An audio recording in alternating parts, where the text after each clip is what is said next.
तमाम व्यूअर्स को हमारे चैनल होमियो देसी टिप्स 2020 में डॉक्टर समर अब्बास का अस्सलाम वालेकुम। तो दोस्तों आज एक नई वीडियो के साथ आपका भाई आपकी खिदमत में हाजिर है।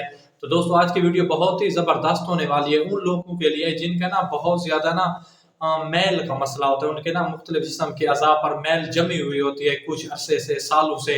वो मुख्तलिफ किस्म के प्रोडक्ट इस्तेमाल करते हैं, साबुन इस्तेमाल करते हैं, लेकिन वो मैल ना मतलब परमानेंट हो चुकी है, जो उतरती नहीं है।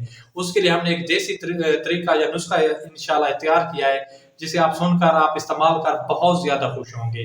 तो दोस्तों और उसका बहुत ही ज़्यादा फ़ायदा है। तो दोस्तों हमारी वीडियो शुरू करने से पहले हमारी वीडियो को लाइक करना, शेयर करना, हमारे चैनल पर जो नए लोग हैं वो सब्सक्राइब जरूर करना और बेल के आइकन को जरूर दबाना है ताकि हमारी आने वाली नई वीडियो आप तक पहुंच सके। तो दोस्तों इसके लिए दो चीजें आपको दरकार पड़ेंगी। कोई लंबी वीडियो आज की नहीं होने वाली है क्योंकि मुख्तसर सी वीडियो इंशाल्लाह पूरी देखें, स्किप मत करें, आपको बहुत मजा आएगा। अगर आपको वीडियो अच्छी लगे, आपने ये नुस्खा खुद भी आजमाना है और आगे दोस्तों तक भी शेयर करना है। अगर वीडियो आपको अच्छे लगे, वीडियो मतलब हमारे नुस्खे से आपको फायदा हो या पुरानी से पुरानी मैल आप उतार सके, तो फिर कमेंट्स में अपनी राय जरूर दीजिएगा ताकि हमारा मतलब ना हौसला इससे ज्यादा अच्छा हो और हम आपके लिए अच्छी से अच्छी वीडियो बनाएं। तो सबसे पहले ज्यादातर लोगों का मसला होता है, लड़कियां या लड़के, उनके ना हाथों पर मैल जम जाती है या ज्यादा ये गर्दन पर जम जाती है ना, वो बहुत ज्यादा परेशान होते हैं, मुख्तलिफ किस्म की दवाइयाँ इस्तेमाल करते हैं लेकिन कोई रिजल्ट भी नहीं आता क्योंकि वो क्रीमें वगैरह या मुख्तलिफ मसनूई जो चीजें होती है वो लगा लेते हैं हाथों पे, पाँव पे, मुंह पे, लेकिन ना वो गर्दन पे नहीं लगाते ना, जिसकी वजह से चेहरे का रंग और होता है, गर्दन का और होता है और मतलब है ना दोस्तों में बैठने से भी कतराते हैं और दोस्त उन पे मजाक करते हैं, ये देखिए क्रीमें लगाता है, ये करता है, वो करता है। उसके लिए हमने आपके लिए ना बहुत ही अच्छा नुस्खा इस्तेमाल मतलब तैयार किया जो आपको बहुत ज्यादा पसंद आएगा।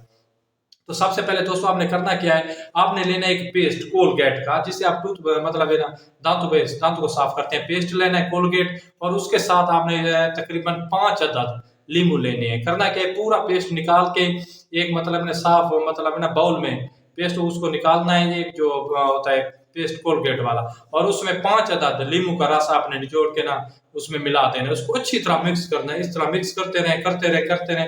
जब वो आपका तैयार हो जाए तो आपने ना जिस जगह पे आपकी पुरानी से पुरानी मैल जमी हुई है, मतलब ना मैल जमी हुई है, तो आपने उसको ना मतलब जो आपने पेस्ट तैयार किया है उसको आपने उस पर ना लगा देना है। लगा के हल्का सा हाथ उसे ना उसको ना मसाज करना है, हल्का सा, मतलब आपने गर्दन पे लगाया पेस्ट, ऐसे ऐसे ना मतलब मसाज करते रहे 5 से 10 मिनट। उसके बाद आपने ना आधे घंटे बाद ना वो जगह मतलब धो लेने के अच्छे अच्छे ना सॉप से ना खुश्क धो के खुश कर लेना। आप एक मरतबा इस्तेमाल करने से आपको ना उसका जो रिजल्ट होगा आपको वाज़े हो जाएगा और आप मानेंगे कि वाकई ये तो बहुत ही अच्छी चीज़ है, हमारे जहन में नहीं थी, बहुत ही आसान है, सादा सी है और सस्ता नुस्खा भी है। इंशाल्लाह अपने दुआओं में अपने भाई को याद रखिएगा और ज्यादा से ज्यादा हमारी वीडियो शेयर कीजिएगा। खुदा हाफिज, जज़ाकल्लाह, आपका भाई